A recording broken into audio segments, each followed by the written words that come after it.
Hello everyone and welcome to my Wild Rift tier list for patch 3.3. This is a huge patch for Wild Rift and a lot of changes happened to do with the meta, the runes, the champions, the builds, everything like that. There's so many things that changed in patch 3.3, so I'm excited to finally bring you all my tier list for this patch. For those who don't know already, Wild Rift Fire is a website that I run with Mobifire. It has a guide for every single champion in Wild Rift, whether you want to have a look at the build, the rune setups, ability breakdowns, combos, anything like that, you'll find it all on this website. So I'll leave the link down in the description. Make sure you check it out because I like to keep it all up to date as soon as possible, which took a little bit longer this patch, but because of so much testing, so many changes, I think you guys can probably expect that. But anyway, let's move on to the tier list for patch 3.3. First up is the Baron lane. Now, Baron lane got a few switch ups, especially with some of the runes, because there was that big massive, I would say, nerf to Conqueror.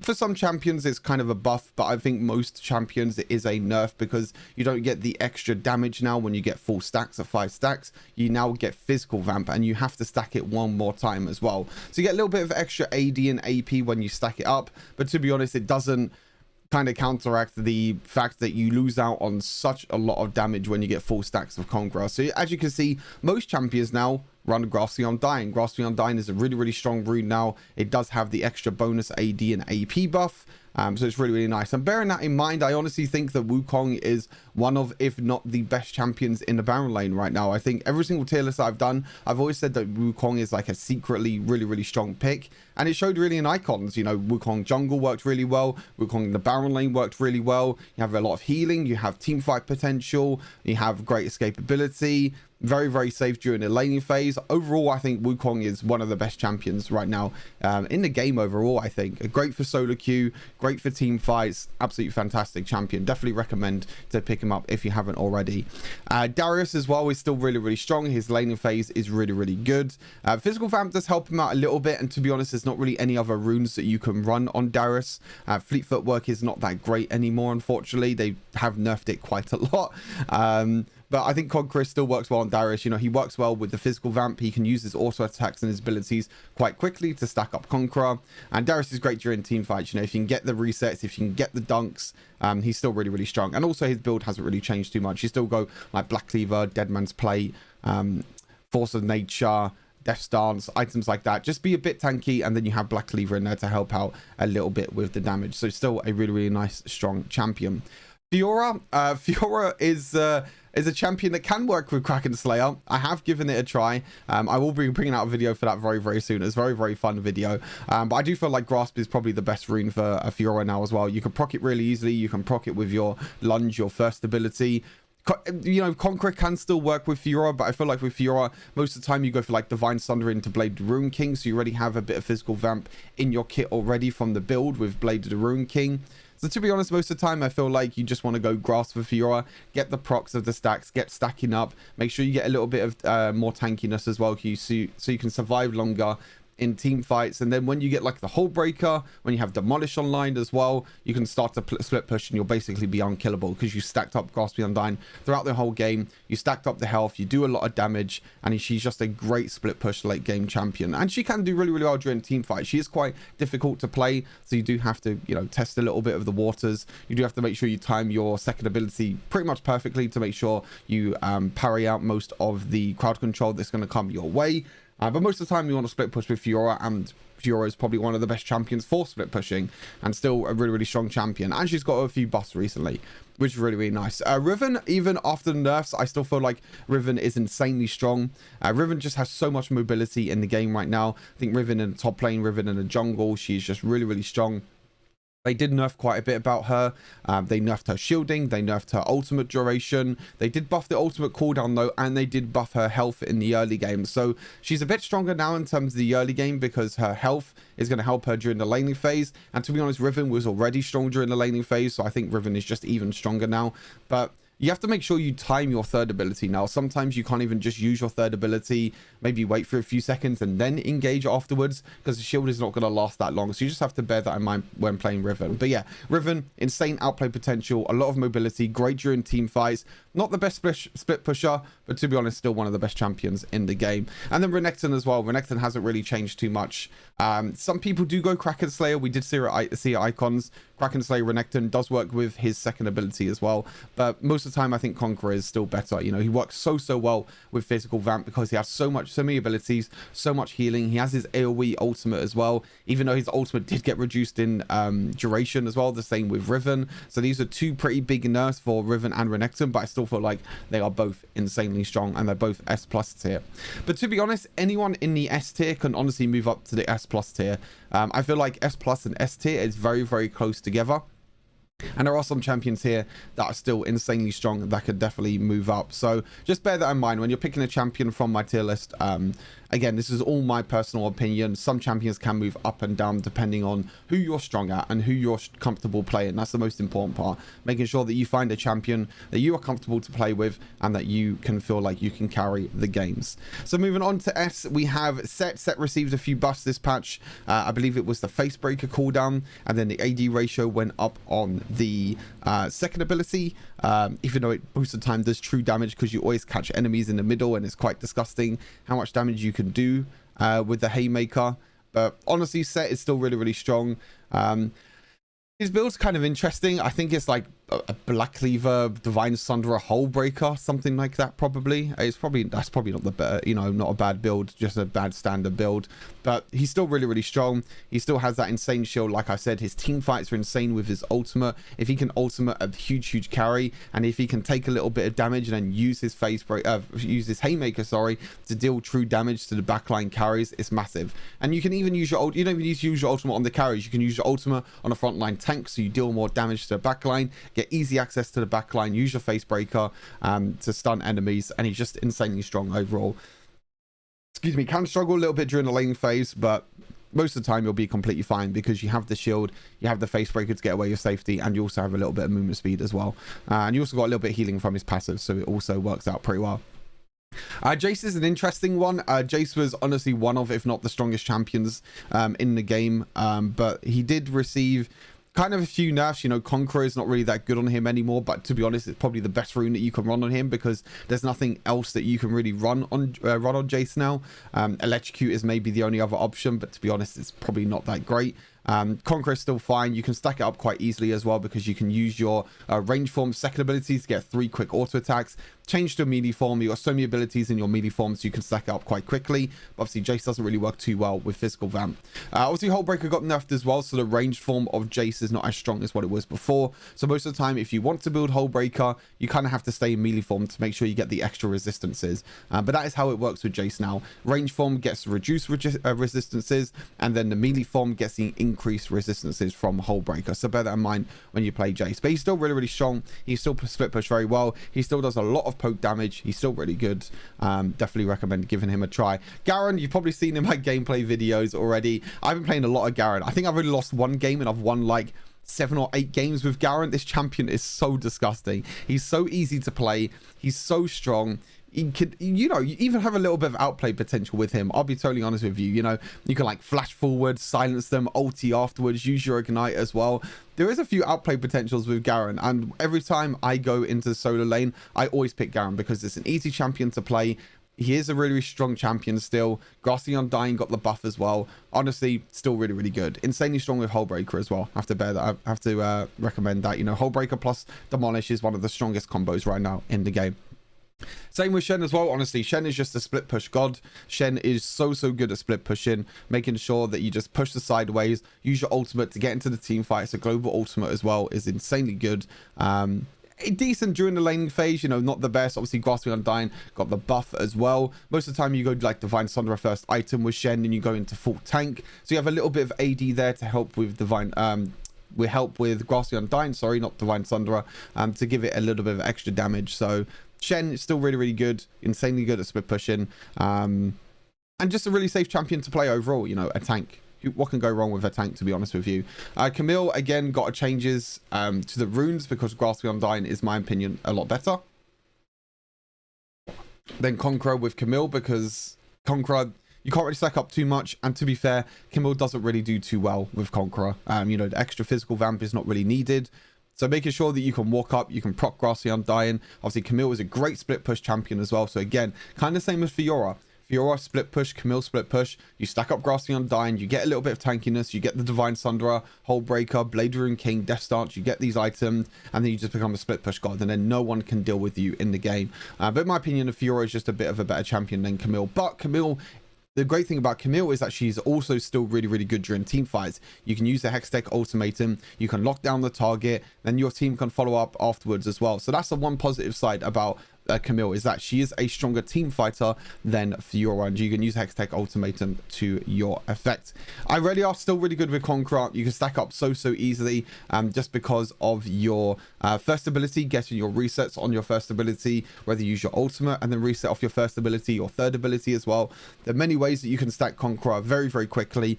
Irelia loves to stack attack speed, which means that every single attack is going to be quicker, meaning that you can stack up Conqueror really easily. And also she works pretty well with physical vamp. All her abilities still physical damage, especially her first ability. You can keep dashing, using that physical vamp to your effectiveness, get the extra bonus AD, and she's still really, really strong.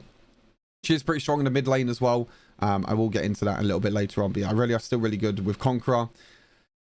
Good, decent split pushing, really good during team fights. Yeah, just really, really strong champion. Jax is an interesting one. Jax got a few changes this patch. Obviously, Jax jungle is kind of dead-ish, really. Still playable, but Jax in the Baron lane had got some huge buffs. Grasp the Undying is really good on him. You can still go for like Conqueror Lethal Tempo if you do want to try other runes, but I think Grasp the Undying is also a great rune for Jax. He got a lot of buffs in terms of his first ability damage, third ability cooldown. His passive got completely changed now as well, so there's a lot of things going for Jax to make him stronger than what he was before in the Baron lane. Obviously, the only problem with Jax still is that his early game is still really, really weak. Most of the time, against pretty much every single champion, you are going to lose trades in the early game. That's just how Jax works in general. He did get a little bit stronger now in the early game, so he does have that little bit of protectiveness in the early game. But when Jax scales up into the mid and the late game, he probably becomes the best late game Baron laner in the entire game. You can have a split push and you basically become unkillable, or you can just jump into team fights and still be unkillable at the same time. So still really, really good. Jax is an interesting champion to play in Baron lane. A little bit difficult to play at times, but honestly, if you play passive during the lane phase, he's still really, really strong, and you can scale up to be a late game beast. Gragas has kind of fallen out in terms of the Baron lane just because of all these bruises, and you know, they're just insanely strong right now. Most of the time with Gragas in the Baron lane, you kind of play a more tanky Gragas build, but to be honest, he's just not that good in the Baron lane anymore. There's so many, you know, champions that go like Divine Sunderer. There's so many champions that can just, you know, stop Gragas's engage and just escape really easily, or win out skirmishes or duels in the early game. He's a little bit difficult, but you can still make him work. You know, he's still really good during team fights. He still can do a lot of burst damage, and again, you can go for like a 4 AP build if you want to try and one-shot someone. So he can still work, but he's just not as good as what he was before. Olaf could honestly move up. I'm not really too sure about Olaf. Olaf's an interesting one. I feel like Olaf could definitely move up into S tier, but I put him in A+ for now, just because I think most of the other champions can basically kind of destroy him, I guess, in the early laning phases, because Olaf doesn't really have too much going for him. He can get, I'd say, lucky. He can win some of the early game duels if he gets low on health and if he can get that extra attack speed. He does do quite a lot of damage as well with his third ability, but to be honest, I feel like most of the other Baron laners just offer a lot more. I think that's the main difference, is that they offer a lot more. They can do a lot more during team fights, during split pushing. And Olaf is just there just to run at you and just hope for the best, sort of thing, basically. Graves, again, kind of falling out. There's a lot of bruisers that can kind of jump onto him now and get easy access onto him. Graves can do quite well during the laning phase because he is a ranged champion, but Hull Breaker obviously doesn't work that well on Graves anymore because he's a ranged champion, so you can't really build Hull Breaker on him anymore. You kind of still have to go for this kind of crit / hybrids tankiness, like bruiser. Oh my god, I said so many different words. Kind of this crit bruiser build. I said hybrid for some reason. Kind of this crit bruiser build with Graves. You got like Black Cleaver, Bloodthirster, He still can be really good. You know, you still can win out duels, but to be honest, with Grasping Undying being so strong right now, and with tanky items being so strong like Divine Sunderer, it's so hard for Graves to do pretty much anything really, just because there's so much healing in the game right now. So you kind of have to go for early Executioner's Calling to stop all these Divine Sunderer abuses, because the item, excuse me, because the item is so strong. Malphite, got a little bit of the buff with Grasping Undying. Again, you can go for like 4 AP Malphite if you want to. You can go for tank Malphite. I think most of the time tank Malphite is probably better. Grasping Undying, and then you can go for like Sunfire Ages, Warmogs, Dead Man's Play, Randuin's Omen. You know, all these tank items are really good for Malphite. Honestly, one of the best team fight champions. He's really good, especially his Unstoppable Force if you don't miss it. I've seen a lot of Malphites miss his ultimate, so you have to be a little bit careful. But if you can get the perfect ultimate, if you can combo that with maybe a Yasuo or someone like that, he can be really strong. But his lane of face, he does struggle because he is a tank. Divine Sunderer does more damage to champions that have a lot more health, so that's why Malphite is not really that strong, because he does struggle during the lane of face, and he struggles again against these Divine Sunderer abusers. Akali, I'm not too sure if it's Conqueror or Fleet. I feel like it's still Conqueror, because Akali has so many abilities and so many passive proc that passive procs, auto attacks that she's going to get from using all her abilities. So I feel like Conqueror is still really easy to stack up. And Fleet Footwork did get a pretty big nerf as well, so it doesn't really help her out too much during the laning phase. But if you're in a really bad matchup, you can go for Fleet, just play passive, heal up, and then hopefully scale into late game. But I still think Conqueror is really good on her. But again, Akali really does struggle during the laning phase. Really is a bit of a problem right now for most for most players to play Akali. I mean, sometimes she can work if you get kind of lucky during the laning phase. You don't really get punished, but Akali can get really punished by quite a few of these bruisers, especially the ranged champions as well. So yeah, a little bit of a struggle for Akali, but if you scale well into the mid and late game, she can be really good. Wow, my voice is going already. My voice is going already. Right, onto Kennen, onto A tier. Kennen, I think Electrocute is probably the best with Kennen now. Conqueror doesn't really... It's like Magical Vamp. It's like, what's Magical Vamp and Physical Vamp going to do for Kennen? I'd much rather play Electrocute with Kennen, maybe try and get an advantage in the laning phase, try and win out on a few trades, and maybe get a kill or two in the laning phase with Kennen. You know, Kennen is a ranged champion. He can do quite a lot of damage during the laning phase. He can win out on trades as well, and Electrocute is going to help him with that. I think when it comes to team fights, he has a lot of damage and crowd control already. But again, Kennen's build is a bit weird as well, because Kennen doesn't really have any items that work well with her. With him, sorry. Same with Akali as well. Akali's build is a little bit weird. They're like, both of them are like Death Cap first item, which is not really beneficial, but it's probably the only item that can really work on them. Singed, I think, is a better mid laner than Baron laner. Singed is still, you know, pretty good as a mid laner because he can still roam around, but in the Baron lane, he does struggle a lot against all of these bruisers. And he does struggle to roam as well. I think the thing with Singed is you want to roam. You want to use your Protobelt to get on to champions really easily. Make sure you can flip them back. But in the Baron lane, you can't really roam that much. Most of the time in a Baron lane, you're going to be against champions that have Divine Sunderer. You're going to be against these bruisers that are just going to abuse tank champions. And that's kind of what Singed is. Singed is a tank champion at the end of the day. And he did get quite a few nerfs as well, especially to his ultimate. I think his ultimate duration went down by like 5 or 6 seconds. So a big nerf to Singed, but he can still be really good. He's really annoying to still play against. He's a bit of a nuisance. He can run around during team fights and just use his poison to be a bit annoying, but I still think he's like okay. He's not the best. He's still okay. Mundo again got a bit of a buff with Grasping Undying, but again kind of same situation as what I said with Malphite. With tank champions like Mundo, Divine Sunderer is really good. I'm really surprised that Divine Sunderer didn't get nerfed this patch, because Divine Sunderer just works really well against tanks. They tried to buff Grasping Undying to kind of counteract maybe the Divine Sunderer, so that when you are trading, you do get a little bit of extra damage when trading against Divine Sunderer champions, but the item is just way too strong. It's so good against tanks, and that's why Malphite and Mundo don't really work too well in the game right now. But Mundo, really good against the AP champions, can block the crowd control as well, and because of all this healing, because of the changes to his healing as well, he doesn't get affected that much by grievous wounds anymore. So the ultimate now works with increasing maximum health instead of healing maximum health, so that's quite nice. And also, like I said, you know, blocks crowd control, really good against the AP champions, because AP champions struggle to burst down Dr. Mundo. So if you're against a full AP team, if you're against a lot of burst AP damage, then Dr. Mundo is still a great champion to play. Nasus received a nerf. It was quite funny. I'll be totally honest with you. I did laugh when I did see the Nasus nerf. I did laugh quite a lot. But to be honest, maybe he's strong. Who knows? Maybe he is strong. We'll have to see. But yeah, Nasus can scale really well, can do pretty well, you know, does have the Grasp the Undying buff as well, so you can just farm in the early game. You just have to play so passive with Nasus. Just farm up your first ability, farm it up as much as possible, make sure you get as many stacks as possible.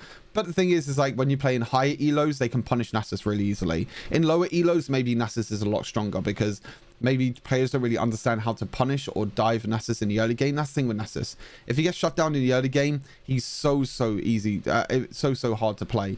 But if you scale up, if you use your first ability to stack as much as possible, then it should be pretty easy to play. Pantheon is a bit of an interesting one now. I don't think Pantheon as strong because, you know, I don't really know what you'd run with Pantheon now. Is it like Kraken? Is it Electrocute? Is it Conqueror? I don't think any of these runes work really well with Pantheon, but he still has his ultimate. He still has his global presence. But again, most of the time, he just loses out to most of these matchups in the Baron lane because of, you know, Grasp the Undying, because of Divine Sunderer again. You can see that most of the champions that are in the S+ and S tier all use Divine Sunderer. Most of them use Divine Sunderer. And that's why, you know, these champions are really strong. And that's why a champion like Pantheon is not really too strong. But he still can do pretty well, like I said, with his global presence on his ultimate. B and C tier, no real surprises. Trendemir is still kind of meh. Doesn't really do too much. Item build is kind of meh. Everything about Trendemir is just meh, to be honest with you. You know, again, more of a late game scaling champion. Does struggle a lot during the laning phase. Can get pretty much bullied out by most bruisers right now in the game. But if you can scale well into the mid and late game, again, he's probably one of the strongest middle and late game champions. Because of his ultimates, that makes him pretty much unkillable for a long amount of time. KO as well, same thing. Probably the weakest early game champion in the entire game right now. I've seen so many KOs just go 0-3, 0-4 in laning phase. It's like with KO, you just have to stay under tower. You can't walk up. If you walk up, you're just going to get CC'd. You're just going to get caught out and you will die in an instant. That's the thing. You will legit die in 1 second. Like that's how quick KO dies in the early game. And to be honest, KO is only really a champion when KO hits level 15. But the problem is that most of the time, games don't really last that long. Probably by the time you reach level 15, you've already lost the game. So yeah, KO, ladies and gentlemen. Not really a great champion. And Teemo, even though after his buffs and his rework, I still think Teemo is the worst Baron lane champion. I'm sorry. I'm sorry to Teemo lovers. I do love Teemo. I think Teemo is pretty cute, but I still think he is probably the worst champion in the entire game right now. Even after his ultimate changes, his buffs and everything, again, he just doesn't offer anything. Like, he can't split push, he can't team fight, he can be a bit of a nuisance with his shrooms and just put them around objectives and whatever. Yes, that could work well if your team plays well around objectives and plays well around the shrooms. But other than that, he can just get dove on and just die so easily. So yeah, not the best champion to play. Onto the jungle. Jungle. I think there's only one champion that we can talk about in the jungle, and that is Shyvana. Shyvana is one of the best solo queue champions right now in the jungle. And honestly, the only thing you need to do with Shyvana is AFK farm. It sounds really bad, but that's honestly all you need to do now. The great thing about Shyvana is that her passive got changed. It now doesn't rely solely on dragons, so you don't have to get dragons anymore. Obviously, it does benefit you a lot because you get about 35 stacks now on your passive. Whereas like kills grant you 12, Rift Herald grants you 12 stacks, and large monsters grant you 8 stacks of your passive. And every 100 stacks of your passive, you get an ability upgrade. So it goes first, second, third, and fourth. So you have 400 stacks you can get in total. If you jungle clear well with Shyvana, and if you jungle clear efficiently, you can get your first evolve before first dragon. You need to get, I believe you need at least 1 takedown as well, because I don't think you can full clear the jungle and get 100 stacks before the dragon. I think you still need 1 assist or 1 takedown. But like I said, you know, with Shyvana, if you can get one takedown, if you can just keep farming, Shyvana becomes one of the scariest champions when it comes to the mid and late game, because you have that late game security now. You don't have to rely on dragons. You don't have that kind of downside of your passive anymore, that you have to make sure that you get every single dragon. You can give up dragon if you want to. Just keep farming in the jungle, keep scaling to mid and late game, and then that's what Shyvana happens. Then when you get to the mid and late game, Shyvana becomes a really, really strong champion. And I honestly think that Shyvana is really, really good. I played her a lot in jungle. It's probably my go-to jungler right now. Most people's go-to champion in the jungle. So yeah, really, really like playing Shyvana. Wukong, as I mentioned, in Baron lane, still the same thing in the jungle as well. A lot of crowd control. Even though he got nerfed and nerfed and nerfed in the jungle, he still clears jungle relatively quickly. He can still stay healthy at the same time. I think the great thing about Wukong is just his team fight potential. Junglers love the team fight. They love to group around the objectives, and that's what Wukong loves as well. Wukong loves to group around objectives. And again, I think that he's probably one of the best in the business in terms of team fighting. But yeah, still really, really good. You still go for like the same build as well, Divine Sunderer, Black Cleaver. Really, really good, really, really strong. Lee Sin, one of the best early game champions in the game, one of the best early game junglers as well. Yeah, the thing is with Lee Sin is that he does fall off quite heavily when it comes to the mid and late game, but because of his kick potential, because his second ability, you can dash pretty much everywhere on the map. He's so good at setting up plays for his team. And that's the big thing you need to do with Lee Sin. You need to set up plays. You need to try and get the flanks, try and get the kick on the main carries so that the rest of your team can follow up afterwards. And that's the main thing with Lee Sin. You know, you have to look for the plays. The early game's really good. He's one of the best skirmishers in terms of early game. His jungle clear is really, really strong. Again, mid and late game is kind of a little bit of a struggle for Lee Sin, but you can still make the mid and late game plays with his kick. Kha'Zix. Kha'Zix, I think Electrocute is better than Conqueror now. Kha'Zix is a champion that likes to clean up team fights, like to find champions isolated and do a lot of burst damage. And what's good with burst damage is Electrocute. Conqueror is maybe better against bruisers, because if you're against a lot of bruisers, then maybe you can't one-shot anyone, and it can be a little bit of a struggle with Electrocute. So maybe Conqueror is better, because then you can just sit back and just, well, not sit back, but you could jump in, farm up your Conqueror, and then kind of go from there and just keep on getting stacks upon stacks upon stacks. But I think most of the time with Kha'Zix, you just want to wait. You just want to stay in the back line, wait until someone gets low on health, jump in, execute, then get the resets on your third ability, then keep on jumping around. So I think that's where Kha'Zix really does shine. I feel like that's where Kha'Zix is really, really strong. So making sure you do that is a really, really important thing for Kha'Zix. Yeah, I still think that he's pretty good, and he does scale well into the mid and late game. His early game is kind of meh, it's okay, but mid and late game is really where Kha'Zix comes online. Olaf as well, still insanely strong in the jungle. They've tried to nerf him over and over again, but he's still really, really good. Again, Conqueror still really good for Olaf as well. He jungle clears really quickly. He has a lot of control over the map in terms of being able to get scuttle crab control, because he takes that so quickly. His skirmish is really good. You can also combo Olaf really well with enchanters like Yuumi, Lulu. It's a classic combo in Wild Rift. Just unkillable Olaf running around with Ragnarok. So he's still really, really good. Still one of the best champions in terms of the jungle. S tier, Irelia is still pretty good in the jungle. She's really, really difficult to play though in the jungle, in my opinion. Not as easy as, like, you know, Baron lane or mid lane Irelia. There is a bit of a skill gap in terms of playing jungle with Irelia. So making sure that you can do that well is pretty important. So yeah, Irelia still decent in the jungle. But again, quite difficult to play. So you have to make sure that you kind of practice her before you probably play her in ranked. Making sure that you can do that. Wow, I just realized I'm 30 minutes. I'm only on jungle S tier. Wow, this might be a long video. Vi as well. Vi with Kraken Slayer, I think, is really, really good now. I think making sure that you have your auto attack procs off. Again, Conqueror is like okay on Vi. She does okay with the physical vamp, but I feel like the on-hit damage from Vi is still really, really good. The champion is still really good. Her ultimate is still really good for lockdown potential.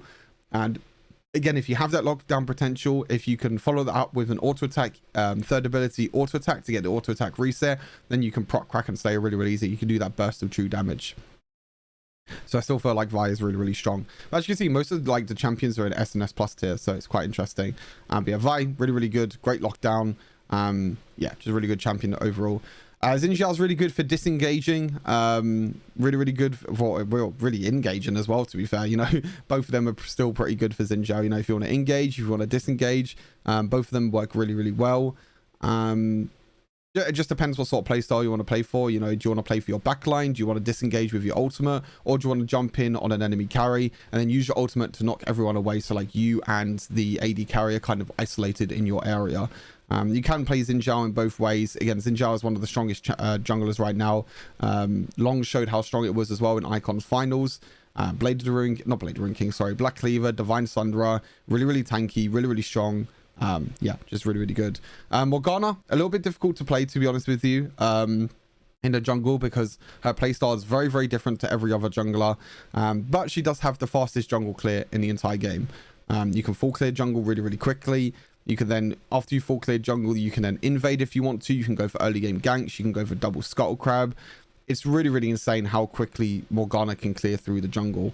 And that's kind of where her power lies on, you know, just farming through the jungle, scaling up, and then when it gets to the middle late game, trying to use your black shield to effectiveness, use your CC, use your pull as well, and then use your ultimate to get a lot of AoE damage. Riven and Camille and the Fiora, you know, all these three bruisers, for example, they're still really good in the jungle. Honestly, don't know if it's fleet footwork for Fiora and Camille, or maybe it's Conqueror. I'm not really too sure, but I'm not going to explain them too much because I already explained them a bit during the Baron Lane section. But Riven, again, her mobility is still really good for the jungle. You can move around, you can be mobile, you can clear the jungle really quickly. Camille, as I mentioned already, great during team fights, and you know, junglers love to team fight. They love to play around objectives, they love to team fight, and Camille is still really good at that. You know, even though Camille got nerfed quite a lot in the jungle, she is still really strong just because she has that ultimate and she has that team fight potential. And then Fiora as well can clear the jungle quite quickly, is still really strong, and then can turn into like a split push beast if you want to during the late game. Graves again is an interesting one through the jungle. Again, I don't know if it's Conqueror or Phase Rush Graves. It might even be Fleet Footwork Graves. I'm not even too sure, to be honest with you.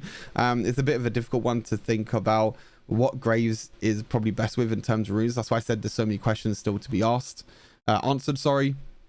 I still think Graves is pretty good. I think his burst is still really strong. And he can still stack up Conqueror really easily. So yeah, still pretty good. Echo, this champion is really strong. It got played with Fleet Footwork in the jungle, but now with Fleet Footwork being changed, I feel like Electrocute is probably better. It doesn't help you with the jungle clear at all, but to be honest, neither does Fleet Footwork now because it has reduced effectiveness on jungle monsters. So I feel like Electrocute, just getting better trades off, is a lot better. Echo is a great scaling champion, doesn't say anyone when it comes to mid and late game, is okay during skirmishes. I mean, Echo's all about assassinating, all about jumping into backline, using his assassinating abilities, you know, like third ability, like first ability, and then use your ultimate to get away to safety. Evelynn is a champion that is fairly interesting. You know, she still has her visibility. It does get countered by control wards, but to be honest, there's not really a lot of people that go for control wards. So I still feel like Evelynn is a champion that you can still carry quite well with. Again, just farm up to level 5, get your invisibility, gank a lane. Obviously, everyone's ultimate cooldown got reduced, so you can use your ultimate more often now, and that is a really good way of Evelynn getting a way for Evelynn to get ahead. Is just using your invisibility to your effectiveness, making sure that you can scale well into the middle lane game, get that one-shot potential, and then go from there. Rengar got nerfed a few patches ago, not really too strong anymore. Still does have the one-shot potential if you want to go for it. You can still do quite well, but to be honest, I think Evelynn is just a better invisibility champion. You know, Rengar only has invisibility on his ultimate, but Evelynn has it on everything else. You know, Evelynn's always going to be invisible. And then obviously the ultimate duration got increased with Rengar. Decreased with Rengar, meaning that he can't use his ultimate for vision, or he can't really use his ultimate to use it early to try and find out where enemy champions are. So that's a bit of a downside now with Rengar, and that's why he's only in the A+ tier. Pantheon, kind of the same as what I said in Baron Lane. Not really too strong. Don't really know in terms of what runes you run with him now. Again, he still does have a lot of pressure with his ultimate, but I don't feel like his jungle clear, and I don't feel like him in the jungle in general is really strong. So he's quite difficult to play. Gragas in the jungle is still really, really good though. You can go like full AP Gragas. His one-shot potential is still insanely strong with full AP Gragas. And you could jump in, use your ultimate, use everything else, and he is really, really good. I really, really, really like playing Gragas in the jungle. And also his jungle clear is also pretty good, especially when you get Luna's Echo as your first item. Your jungle clear becomes even better and even stronger. Nunu, again, tank champions at the moment are kind of struggling just because of, you know, Divine Sunderer, bruises and everything as well. But Nunu's really good at zoning enemy champions away. You know, you can use your ultimate, you can use your third ability to zone champions away, making access to your backline, you know, like a Caitlyn or a Zion, your backline, making sure that she can auto attack as much as possible. So Nunu's great for that. Nunu's great for zoning control, great for team fights, great for ganking as well, because you can just use your snowball to just gank lane after lane after lane, and he's still really, really good. Jarvan, great early game potential, really, really strong lockdown as well. But again, champions can dash away, so you have to be careful when picking Jarvan to make sure the enemy champions don't have any dashes to get away. But most of the time, it's a little bit difficult to play Jarvan, because most champions do have dashes to get away really, really easily. But I still think he is really, really good. And again, moving on to A tier, I honestly think Jax should be A+. I don't think Jax is this low. I think Jax should be A+, but obviously Jax's passive doesn't work now in jungle camp, so his jungle clear is insanely slow. But he still can farm, he still can scale well, so I feel like Jax is still A+. Again, Trendemir, same thing, doesn't really do too much early game, can scale well into mid and late game, but you know, to be honest, you kind of just have to AFK farm. It's a bit difficult. Master Yi, okay champion, kind of sucks. Probably better in low elo. High elo, it really does suck because he's so easy to counter. You just have to play back, play passive, wait for him to use his Q, and then go under tower or something, and then there's nothing he can do. You can just stop him with any sort of crowd control, and then he just gets one shot after you crowd control him. So again, yeah, pretty easy to counter. Same with Trendemir as well. Rammus doesn't really offer too much. You know, again, tank champion's not really too strong. He can still be pretty good though, to be honest with you. I still feel like Rammus can be really, really good. You know, especially against full AD comps, because Rammus does really, really well when stacking armor, especially like Thormail first item as well. So Rammus still can be good in certain situations, but not really that strong. And Mundo and Amumu, to be honest, I can probably delete Amumu. To be honest with you, not Amumu, sorry, Dr. Mundo, because no one plays Dr. Mundo jungle anymore because his kit, after his rework, doesn't really work well in jungle. And again, Amumu doesn't really offer too much, is a pretty easy champion to play, but in terms of being able to carry, not really too strong. All right, onto the mid lane. Wow, no one in C and D tier in mid lane. Surprise, surprise. Right. All right, mid lane. Mid lane's an interesting one. All right, S+ tier. Ahri, insanely strong. After the rework, Ahri is so good. Ahri has so much mobility now. She still does really well in terms of one-shot potential, even though her charm got the nerf that it doesn't deal damage or extra damage with her other abilities when she charms someone. But I think the main strong part about Ahri now is her mobility. She can get resets on her ultimate now. She can get a lot of healing, a lot of resets, a lot of dashes, and she's really, really good. She's really good at wave clearing. She's really good at picking off champions. She's just one of the best, if not the best solo queue champion in the mid lane right now. Diana still the same thing as the previous patches. Still really good during team fights, still really good during the laning phase. Conqueror actually works really, really well for her because she can reset off of her dashes, and Magical Vamp can actually help her out quite a lot. So Diana is still really, really good. Really good way, decently good wave clear in the mid lane. Decent during the laning phase, but really when you get to the mid and late game, that's really where Diana can come online, because especially her team fights are insanely strong. Irelia, as I mentioned already, you know, mid and Baron lane, I feel like Irelia is stronger than jungle. But again, Irelia is again one of them champions that are very difficult to play. She's not really the easiest to play. You do have to land your skill shots, and you do have to make sure you understand how her first ability reset goes, because if you don't have your first ability reset, then you can easily just dive into the back line and die really easily. Katarina is an interesting one. Katarina could move up into S+ tier, to be honest with you, but again, I think it's just sort of like ease of playability with Katarina. Again, if you don't really understand Katarina's kit that well, if you don't know how it works in terms of her resets, in terms of making sure she picks up daggers with her third ability resets, etc., then she can be quite hard. And also, she's not the best during the laning phase. Her laning phase is really hard. She can get punished super hard during the laning phase. So she can be a little bit difficult. But again, Katarina with Conqueror, really, really good. Magical Vamp also works really good with her, because when she gets takedowns, pretty much all of her abilities reset. She can keep dashing around, keep healing as well with all the magical vamps. So it's really, really nice. Karma have moved her down into S tier. I don't think Karma is as strong as what she was before. She's just received nerf after nerf after nerf. I still feel like she does offer a lot. She offers a lot of shielding, a lot of crowd control, a lot of wave clear, but I don't think she's as strong as Diana and Ari anymore. I feel like she's definitely moved down the tier list, but she still is really strong. That's why she's an S tier. And because of the reasons I just mentioned, you know, all the shielding, all the crowd control, the ultimates, the wave clear, everything is just really, really good with Karma. And making sure that you can do that. And again, Karma's like one of them safe mid laners, you know, really, really safe. You can just sit in the mid lane, farm up with your first ability, and if anyone dives onto you, use your second ability to snare them, or you just use your shield to get away to safety. Happy days. Not really any problem with playing Karma.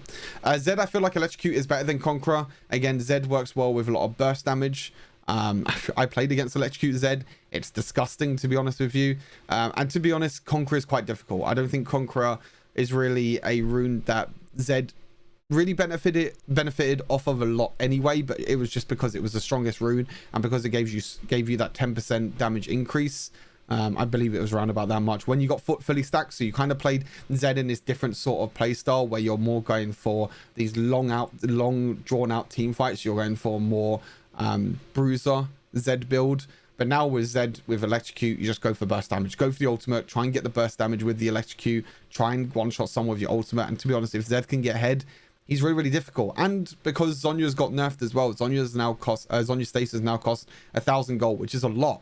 Which is a huge buff to champions like Zed, champions like Fizz. You know, all these champions that focus a lot on their ultimate. If you can land your ultimate now, most champions will not buy stasis. So you can actually try and one-shot them and try and win the team fight for your team. Kha'Zix still really good, still has a lot of poke, still farms really easily during the mid lane, still one of the best damaging champions in the entire game. You just sit back, play passive, throw out your abilities, throw out your ultimate as well. Honestly, one of the safest and easiest champions to play in the mid lane, and really, really strong as well. So make sure you give him a try. Galio is a bit of an interesting one. Galio received a lot of AP buffs, and Galio actually does really, really well with AP items now. You can build Galio for AP mid lane. You can go Electrocute Galio if you want to. You can also go for Aftershock Galio. That can work out pretty well, but most of the time, I think it's Aftershock Galio in the mid lane. Really good during team fights. Can use his ultimate to protect teammates. Again, has a lot of crowd control with his taunt, with his third ability, and his taunt got buffed as well. You get a little bit more movement speed. So Galio, really, really good. Yasuo, again, probably S+ tier champion, but again, it's more to do with how easy Yasuo is to play. Yasuo is a quite difficult champion to play, quite a difficult champion to master. He is known for the 0-10 memes with Yasuo, but I still feel like Yasuo is really, really good. Really, really strong. Really, really cool champion to play. Conqueror is probably the best for him, but you can go for like lethal tempo if you want the extra attack speed to get your first ability on lower cooldown, but most of the time probably not. But yeah, Yasuo, really, really good, really, really strong. Orianna, kind of the same as the previous patch, the same as Ziggs, really, really strong in terms of, you know, scaling well into the mid and late game, really good at sitting back, using her abilities, playing passive. She has a new cool Star Guardian skin as well. So really, really cool, really, really nice champion to play. But you do go Arion on Ari now, or on Orianna now, sorry, because it gives your shields more power and it also gives your abilities more power. Again, Orianna didn't really work too well with Conqueror anyway, and again, I don't think Magical Vamp will really help out Orianna that much, so I feel like Ari is the stronger rune now for Orianna.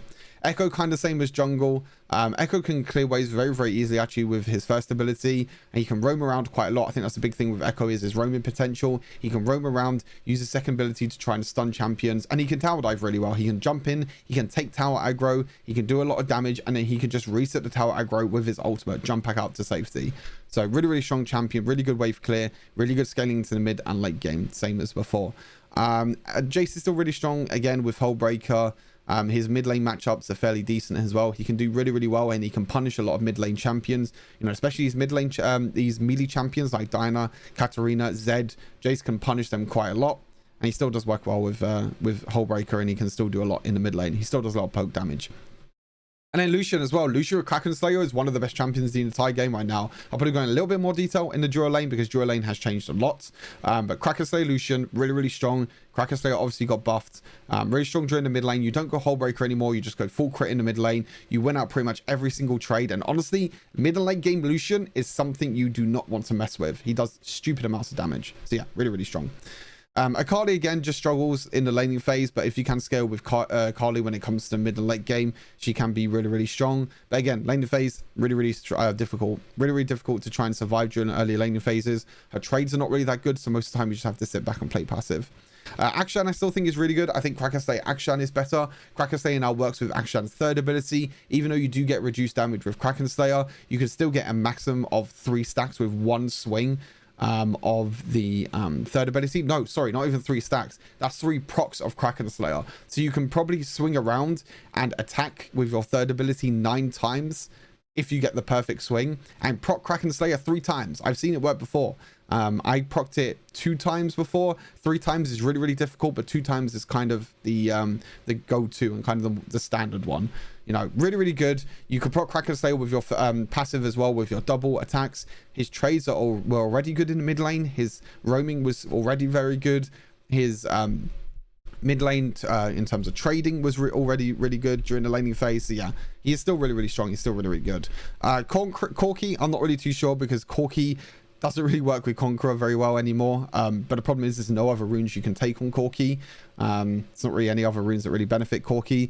But, you know, he still has this package. He's still really good in scaling when it comes to mid and late game. He can still stack up his damage quite well with Conqueror.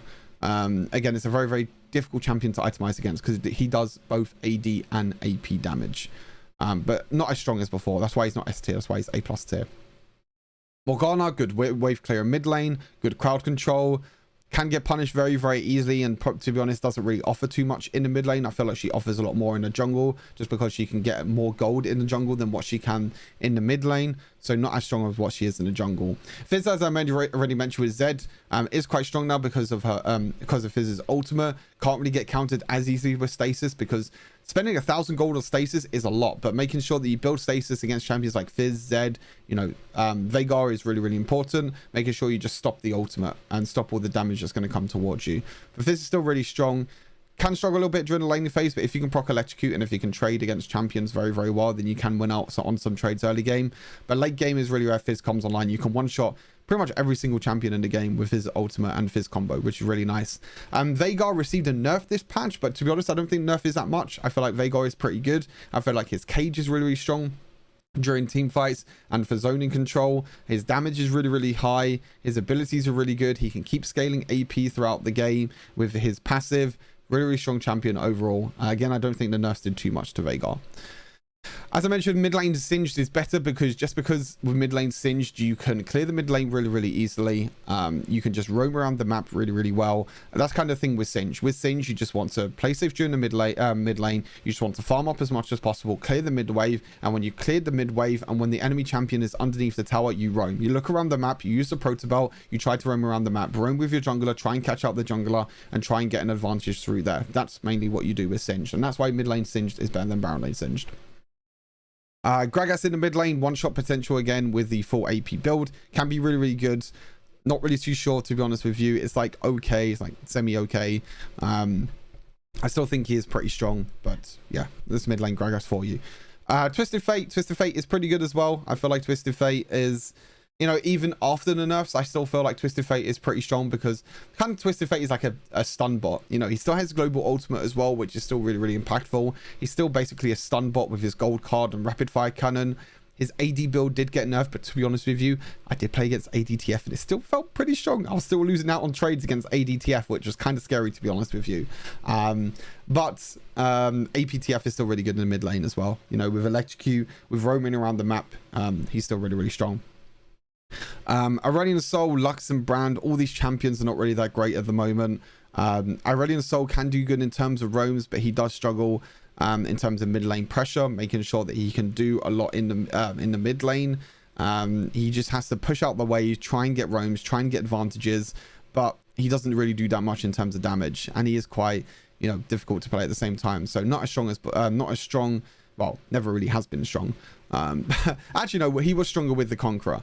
He's not that strong with Conqueror anymore, so that's why you go Electrocute. Lux, honestly, can be really good in the mid lane. There's a lot of good Lux players out there. Shout out to Keys. That can make Lux work. If you can land your first ability, if you can get an ultimate off, you can one-shot pretty much anyone. We played against a Lux mid lane before as well, who was really, really strong. I think was a rank 1 Lux player in EU.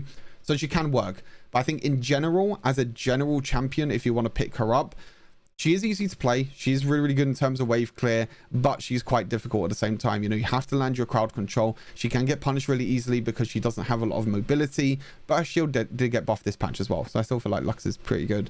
And Brand is just not really that good. I don't think Brand is that good of a mid laner at all. Doesn't really do that much in terms of damage. It's kind of more to do with long prolonged team fights. But to be honest with you, other than that, I mean, he doesn't really do too much. He gets punished and he gets destroyed by every single mid laner. He doesn't really offer too much. He doesn't have mobility. Yeah, not really too great. Seraphine, honestly, Seraphine mid lane's probably better than Brand. Actually, to be honest, I don't even know. Actually, I don't know. I think Brand is maybe worse than Seraphine and Annie. I don't think it's worse than Kayle. Kayle's still the worst, but Seraphine mid lane is like okay-ish. You have to land your ultimates. Cool Star Guardian skin, no. Still really, really fun to play. But you have to land your ultimates and your CC. But again, she doesn't really offer too much in terms of, you know, roaming, in terms of trying to get mid lane priority, and in terms of winning out trades in the mid lane, because all of her abilities are basically skill shots. If you miss your skill shots, then you're kind of useless. Annie still has one shot potential. You can still do quite a lot with Annie, especially because her ultimate cooldown got reduced. You can still protobelt forward, use your ultimate, and kind of one-shot anyone. But again, it's kind of meh in a way. Right, on to the duo lane. As you can see, some changes in duo lane. Let me just take a drink. We're about to hit the 1 hour mark soon, but we're getting through this. Right, AD carries, Caitlyn. Okay, so duo lane right now. Duo lane is all about the laning phase, I feel like. All about trying to get an advantage in the laning phase. All about getting turret plates. And to be honest, that's kind of the same with all roles now. I feel like all roles is about the laning phase. The laning phase has a lot more importance now in the game because turret platings are really easy to take. You can get a lot of gold. Honestly, there were some games that I've been playing that I've had 2,000 gold leads at about 5 minutes in the game, because you get your tower platings, because you can get kills in the early game. And that is why Caitlyn and Lucian, for me, is the two strongest champions in the game. Draven can be up here as well, but Draven is still very, very difficult to play and one of the most difficult champions to play. So that's why, in my opinion, Draven is still S tier, because you can get punished pretty easily and he is very, very difficult to play. But on the other hand, Caitlyn and Lucian, especially Caitlyn, very, very easy to play. The longest ranged AD carry in the game right now. Really, really strong. Does insanely well during the laning phase. Can play very passive at the same time. But the main thing about Caitlyn is getting poke damage. You know, poking down the enemy champions with the auto attacks. She has the longest range, winning out trades in the laning phase, and pushing down the tower. You can go demolish on Caitlyn as well. The max range of Caitlyn's auto attack doesn't proc demolish. You do have to walk a little bit closer, but demolish with Caitlyn works really well. You can get procs off on the tower platings. You can get a lot of gold onto your hands. Again, you can use your net to get to safety at the same time. If you are getting ganked, you can use your traps as well. Just a really, really safe and really, really easy champion to play. And she does scale insanely well into the mid and the late game. Lucian as well. Lucian with Kraken Slayer is disgustingly strong right now. I honestly think Lucian with Kraken Slayer is one of the strongest champions in the entire game. I've been kind of spamming Lucian in solo queue right now with Kraken Slayer. He does really well during the early game. He pretty much wins every single trade during the early game because his passive procs Kraken Slayer so easily. You can play Lucian with like Nami. You can play Lucian with Braum as well, who is still really, really strong. You know, Alistar, Lulu, you can play anything with Lucian. I think that's a great thing with Lucian as well. You can play any support with him. Insanely good during the early game. And to be honest, now he scales really well during the mid and late game. You know, Stormrazor, i.e. Solari Charge Blade, once you get these 3 items, 75% crit rate, and doing so much damage, it's disgusting. It really, really is disgusting. And I think this champion is really, really strong right now, especially because of the Kraken Slayer buffs. Moving on to S tier, all these champions are still really, really strong, and I still feel like most of these champions can still be really, really good. Jinx maybe not as much, but I still feel like Jinx, when she gets into the mid and the late game, she can be really, really strong, but she does struggle a lot during the laning phase. But if you go for like Jinx Lulu, Jinx, I don't know who else, Jinx Janna or someone like that, she can be still she can still be really, really strong. But again, champions that struggle during the laning phase now are not going to be as strong as before, because the thing is, during the laning phase before patch 3.3, you couldn't get punished as much. Okay, you can lose minions, you can lose like one tower plating, but you're never really that far behind. Now, when you die in the early game and when you get a disadvantage in the early game, you can be up to like 2,000 gold behind, which is a lot of gold, especially because tower platings are so easy to take, and there's more tower platings to take now. So all these champions that struggle in the early laning phases, you know, might not be as strong now. Jinx being one of them, but she can still scale well into the mid and late game. And the same with Vayne as well. Vayne is still one of the best late game champions in terms of AD carries. That's why she's still up there in the S tier. But again, her early laning phase is not that strong. She can get punished quite a lot by champions like Lucian and Caitlyn during the early laning phases. So making sure that you just kind of play passive in the early game, making sure you get a few items is really important. Draven, on the opposite hand, one of the strongest early game champions in the game. Does the most AD damage of any champion, especially with his spinning axes. But again, the problem with Draven is just making sure that you just know how to play him. You pick up your axes, you make sure you know how to play him, and that's the difficulty with Draven. Draven is super difficult to play. And that's kind of why he's not S+ tier. That's why he's S tier. Ezreal, I honestly think Ezreal with Kraken Slayer is pretty good. I think maybe Conqueror is a little bit better. I'm not really too sure. I'm still testing out Kraken and Conqueror. But Kraken is pretty good with Ezreal. It makes Ezreal's early game that little bit safer. You can win out trades with Ezreal in the early game now, because Kraken Slayer, all you need to do is auto attack, first ability, auto attack, because his first ability now works with Kraken Slayer. So really good, really strong. You can go Conqueror as well if you want to, because Conqueror can stack up with Ezreal pretty easily. But Kraken Slayer Ezreal is also very strong. Xayah as well. Still, I've been so unlucky with Xayah. I think Xayah, I have 1 win and 4 losses this season. I've been super unlucky with Xayah this season. But at the same time, you know, Xayah is still a fine champion, still really strong. I still love playing Xayah as well. She still does scale well into the mid and late game. She's the best front to back champion by far because of her feathers. She's still really good. Her laning phase is still really strong at the same time, and also she got 2 really cool skins. So what is there to complain about that? Kai'Sa, again, another champion that does struggle during the laning phase. She does take quite a long time to scale because you need at least 3 items for her to be relatively strong. But again, you know, once Kai'Sa gets to the mid and late game, again, it's kind of the same with Jinx and Vayne. She still becomes one of the strongest late game champions in the entire game, and her mobility is really good. She can use her invisibility very well. So yeah, Kai'Sa still insanely strong and still really good champion to play. Varus as well. Varus is a bit of an interesting one. I haven't actually played any Varus at all this season as yet, but Varus is still really strong. You know, you can still use your poke really well. You still have your ultimate for a great team fight potential. He's still really good during the laning phase as well. So overall, Varus is just a really easy and a very safe champion to play if you do want to pick him up. Again, Tristana, the same situation with Draven. Tristana is 1 tier down because of how difficult Tristana is to play and how much you really have to use your third ability to make Tristana strong. But the problem is that the third ability is really hard to attack the same targets over and over again. So yeah, Tristana, lethal tempo, still really good, still scales really well, does scale well with attack range as well, because that's what you get with your passive. So still can sit back, still can auto attack a lot, but again, it's trying to jump in, it's trying to make sure you jump in at the right time with your resets, with your third ability, making sure that you attack the same champion over and over again. And yeah, still can be quite difficult champion to play, but still can be really strong. Corki, already mentioned in the mid lane, there's no real other runes that you can run with Corki, but Corki still scales well into the mid and late game. Still has his package available, can play very safe during the early game, and honestly does you know, really well because he's kind of hard to itemize against. Ash, the only reason why I put Ash in A+ tier is because Ash doesn't really do that much in terms of DPS. Ash is more to do with crowd control, is more to do with you know, the slows, the stuns from her ultimates. And if you're in like a 5 queue, for example, or a trio queue, I feel like Ash is much stronger than solo queue. But obviously this is like kind of a solo queue tier list in a way, or kind of like an overall champion tier list. So yeah, Ash can be really strong if you have coordinated teammates. If you don't, it can be a little bit of struggle because you're just using your enchanted crystal arrow for kind of no reason. But she still does really well with lethal tempo. You know, she still is really strong. She's still a cool champion to play. Jhin now goes back to fleet footwork. You don't use Conqueror anymore on Jhin. There was a time where you did use Conqueror on Jhin because fleet footwork is just bad, but fleet footwork is still bad, but you have to use it on Jhin because there's no real other rune that you can use on Jhin now, which is kind of annoying, to be honest with you. I don't feel like Jhin does a lot of damage at all now in terms of the early game because he does have fleet footwork. His crit build is still fine. His lethality build is still like okay, but I mean, he did get a few buffs, but I don't think the buffs are enough, to be honest with you. I still don't think Jhin is as good as before. But he still can do pretty well. You know, he still has a lot of crowd control. He still sit back, uses ultimate, did a lot of damage, and his crit build still does a lot, sorry, in terms of auto attack damage.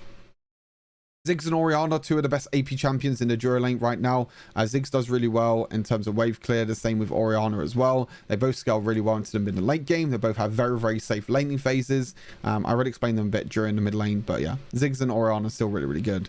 Seraphine pretty good in the Dura lane as well, can be set up really well with engaged supports. That's why Seraphine is, in my opinion, better in the Dura lane than in the mid lane right now. Because you can set up so easily with engaged supports. You can also maybe play enchanter supports if you want to. I wouldn't really recommend it, but you can even go for like Seraphine Sona if you want to, and really scale up into the mid and late game if you want to. But again, Seraphine still does a lot of damage, has a lot of wave clear, can push up the wave really, really easily, and you can look to try and roam around the map with that. Morgana, not that strong in the Dura lane. Again, Seraphine, even though I say she's stronger in the Dura lane, she's still not that strong. Same with Morgana and Karma as well. They're not that strong in the mid lane as AP champions compared to Ziggs and Orianna. They wave clear is pretty good. They can offer quite a lot in the Dura lane, but I just don't think they have the carry potential. Miss Fortune is probably best with Kraken Slayer. You can use Lethal Tempo with Miss Fortune, but I honestly feel like Crit Miss Fortune is now better than Lethality, just because Conqueror, what you're going to do with physical vamp with Miss Fortune. You know, once you get full stacks of Conqueror, your ultimate's just going to already be finished already. Your ultimate and your third ability is going to be finished. You're not going to be getting that much in terms of damage output, and your physical vamp is just going to be useless. So I really like Kraken Slayer because it works well for her during the laning phase. She can be even stronger during laning phase. And again, Miss Fortune is pretty good during laning phase because of her first ability, her double up, and now her double up works with both parts. So now when you use your double up, if you land both parts, so the first hit and also the bounce afterwards, that procs Kraken Slayer twice, which means you only need to auto attack once with Kraken Slayer, and then you get the true damage. But it is very, very difficult to do that, bear in mind. Akshan, again, not very good during the Dura lane, much better during the mid lane because you can duel very easily during the mid lane, and you can win out trades much easier in the mid lane. You do struggle a lot against some supports in the Dura lane, so that's why he's not as strong. Brand of Veigar, I've already explained, during the mid lane, but just not that strong. And then Senna, you don't play as an AD carry. You know, you can play her in the Dura lane, you can play farming Senna, but obviously it's the worst. Like, farming Senna is not good. The best way to play Senna is fasting Senna. If you don't know what fasting Senna is, basically means that your support takes the farm and you're just stacking souls as much as possible. And finally, we have the support tier list. Over an hour video. Let's fucking go. Right, support tier list. Here we go. Right, Karma and Yuumi, still two of the best supports in the game. Actually, I don't. Okay, so some people are saying that Karma is not as strong as what she was before, but I still feel like Karma is really good as support. You can build Karma full AP with a support if you want to, or you can build her as a full support champion with like Staff of Flowing Water, Ardent Center, etc. But I feel like Karma, the main thing with her is, you know, all of her shielding, all of her crowd control, all of her poke with her first ability, you know, crowd control with her second ability. She just has so much in her kit that helps out so much as a support. You know, the shielding for the AD carries, the AoE damage during team fights, and the crowd control during team fights. I still think she is really, really strong as a support, and I still think, in my opinion, she's one of the best supports, and I like playing with Karmas in the Dura lane, so you know what, that's why I'm going to pick her. Yuumi is still insanely annoying to play against. I always ban Yuumi every single game if my team doesn't. I don't want to play against this cat ever again. She's super annoying. I don't know, she's just super annoying. She got shielding, she's got healing, she's got her really annoying ultimate. She can go full AP now and do a stupid amount of damage, and yeah, it's just disgusting. I hate Yuumi. But anyway, enough about Yuumi. She is really strong though. If you want to pick her up, she's really good. She's not really that good in solo queue, better in duo queue, because kind of Yuumi, you have to rely on your teammates to do really well to make sure they don't int you and they don't run you down when you're sitting on them. But duo lane is duo queue with Yuumi is insanely strong. Thresh, still one of the best supports in terms of engage and disengage potential. You can disengage with your lantern really well. You can also engage really well with your hook, with your flay. You also have zoning potential with your box, with your ultimate. Really, really good. Really, really strong champion. One of the best laning phase champions, I think, at the moment as well. Thresh, yeah, overall just a really, really solid champion.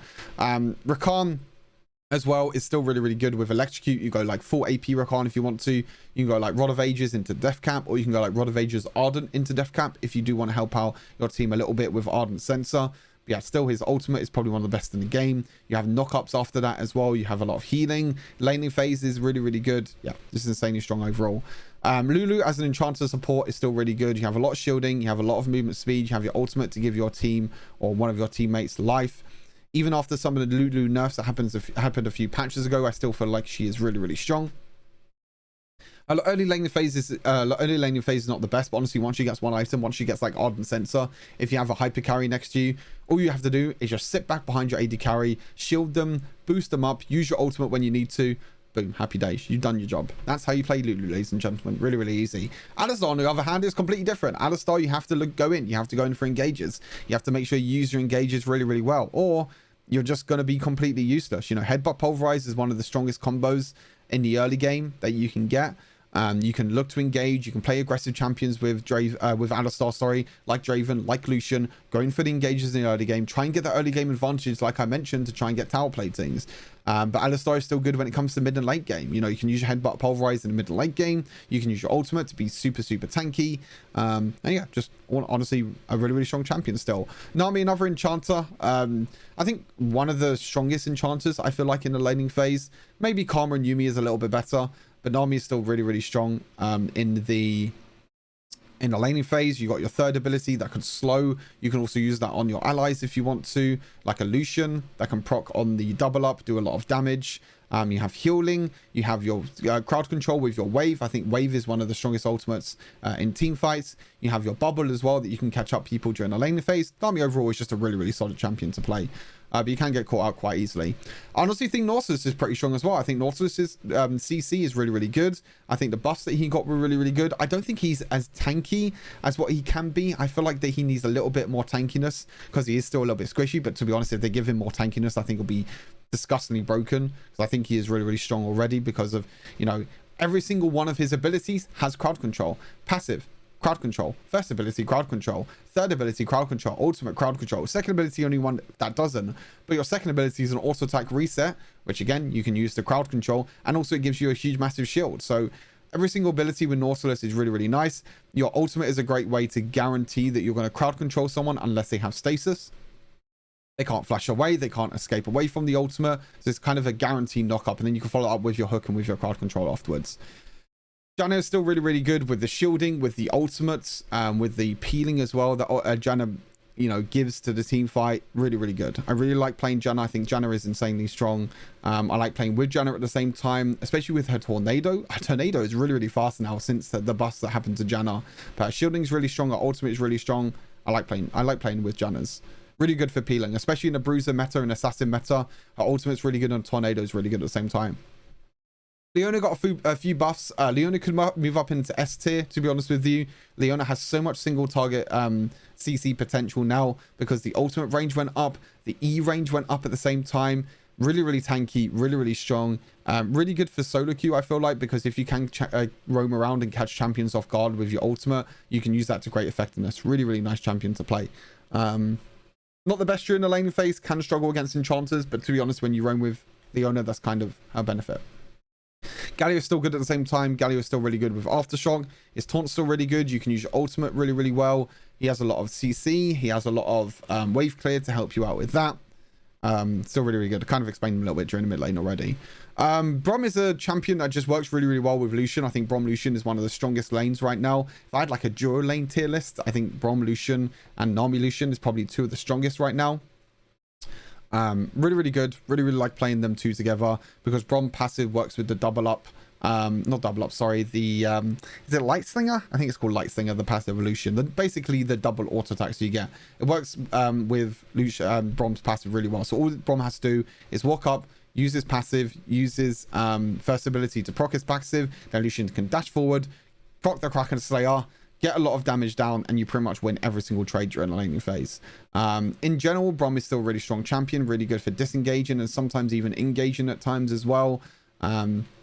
Really tanky. The only problem is that Frontal Life just got nerfed after nerfed after nerf, so the rune's not really that good on him, but he can't run any other rune in the first place. Pyke is probably one of the best carry supports in the entire game right now. Pyke is really, really strong. His hook's really good. His damage and potential is really high. He has the resets as well, potential with his ultimate. But I don't, you know, even though he's the best carry support, he's sometimes not the best. Sometimes he can struggle a little bit, which is a bit of a problem. So making sure that you use Pike correctly is important. But making sure that you roam with Pike and making sure you get as many kills with Pike is also really important, to try and get as many items. But again, you build Pike differently. You don't build Pike as a tank, you build Pike as an assassin. So that's really important to note. Senna is still okay, to be honest with you. Grasping Undying did get buffed with Senna.